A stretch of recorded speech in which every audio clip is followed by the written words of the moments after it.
Jim, yesterday, Jensen Huang sent out a lengthy message discussing the improvements that would predominantly occur in medical science over the next 10 years.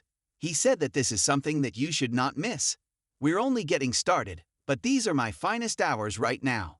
This is the best. Would you agree that no one should miss the upcoming decade of technological advancement? If so, then everyone should definitely not miss this movie. In the next 10 years, there will be many scientific assistants due to scientific breakthroughs, advances in digital biology, and advances in disease diagnosis.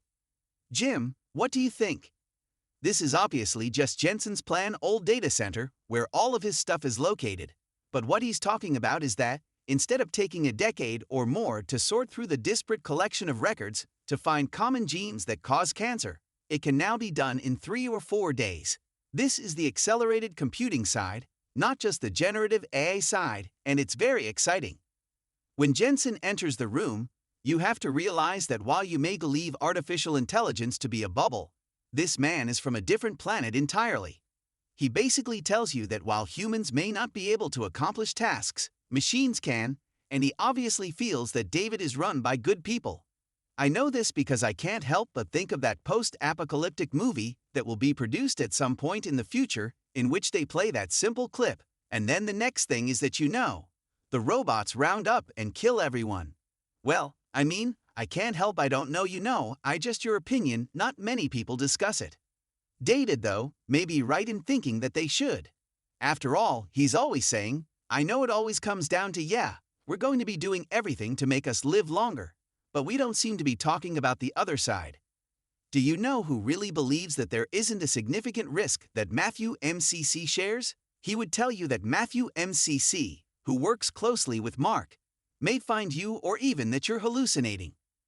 Matthew MCC, that's who that's why I bring him up, because when I have a question it's just a testimony yesterday for Capri Tapestry, I call Matt MCC, cause why wouldn't I steal I call Matt MCC, And of course when it comes to and all of my questions about the future Matt MCC, well doesn't it matter that he's like 1000% cooler than you are?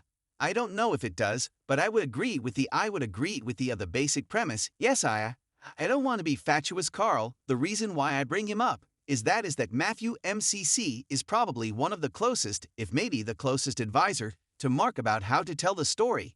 I saw that last night, it's incredible. He's finishing the sentences of Mark. He's actually augmenting, making things more competitive, making things more human, and he's a very compelling figure that I know the Wall Street Journal felt doesn't really earn his keep. I think it's the opposite. I think he's underpaid. Well, I want you to get into those little corners with people and get them to share their most significant worries and concerns and doubts, okay?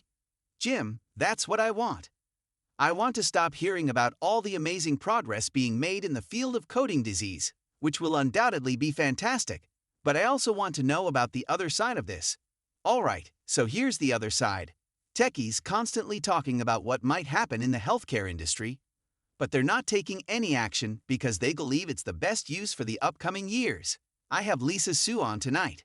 2 nights ago, Lisa Su said in a large crowd that in 10 years we will look back and simply kind of be surprised at how primitive we were, how inefficient we were, and how uncreative we were because we didn't have artificial intelligence. Carl, you know Lisa Su and Jensen Huang are currently engaged in a dogfight. Lisa Su is trailing because Jensen is actually pulling away. However, I believe Lisa Su presents a unique perspective that suggests AI is capable of more than just the things we currently discuss. If not MCC, then Larry Fink of BlackRock and Microsoft have launched this $30 billion fund to finance. We did speak with Larry Fink, I believe Jim, back in April about the promise of this to space, and we listened to his statement that AI cannot truly happen unless there's a huge investment in infrastructure. The amount of energy required for AI is enormous, and if we are going to fully adapt to the full AI world, we will run out of electricity. Therefore, we need to build out, and this will all stimulate our economy, by the way, to build out more AI, which at the back end means building out more electricity power. We pay close attention to those words at the time, and I have to make it very clear that the hyperscalers, big companies, and tech titans all need to build more because, well, I just keep hearing when Larry Ellison mentioned that he had 162 data centers and that he would like to have 2,000 or 3,000. Everyone said, yes, that's the number. I said, well, maybe he overbuilds, maybe everyone else overbuilds. And the EPA Administrator's Secretary informed me that the amount of electricity on the grid would increase from 4 to 8% because of the enormous demand for data centers in David. I understand that you may have a negative opinion of those who could hijack a data center. But that is one of the recurring themes, which is that the data center lives, it's extremely important, and if you don't do the data center then you may be, bing. Because nobody wants to be binged, or, apparently, clippy. That was just the way I took the insult. We talk about it every day for a reason, and nobody wants to be binged. The constant need for more and more data centers, which naturally consume massive amounts of power, is a reflection of the unquenchable demand for computing power. Speaking of Ellison, I just realized that one of the revelations from that call last week was that we have a team of former utility executives who are elected officials who are only interested in strategizing how to power all of these data centers that we're building as we go from, 162 to over 1,000 of them. There's no doubt that a huge amount of capital will be needed, as well as the world's Black Rocks and numerous other alternative asset managers, Apollo and Blackstone, among others. All of these entities will continue to require a huge amount of capital to fund this. I spoke with Dave Regnery, the CEO of Trane Technologies. There's a chart up 53%.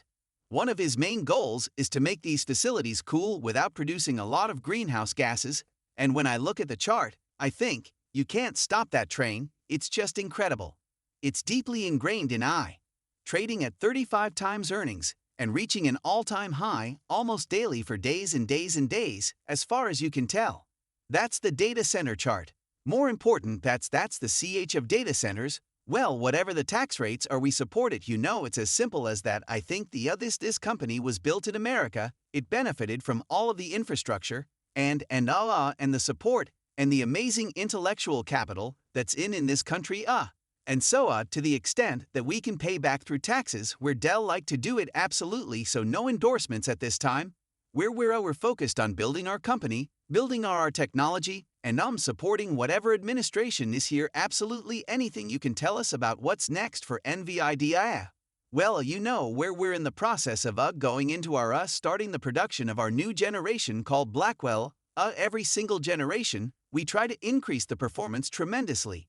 And when we introduce new generations and the performance is 3-4 times higher, we're essentially reducing the cost of computing and reducing cost of artificial intelligence by the same factor. And so each generation reduces energy consumption, increases performance, reduces cost.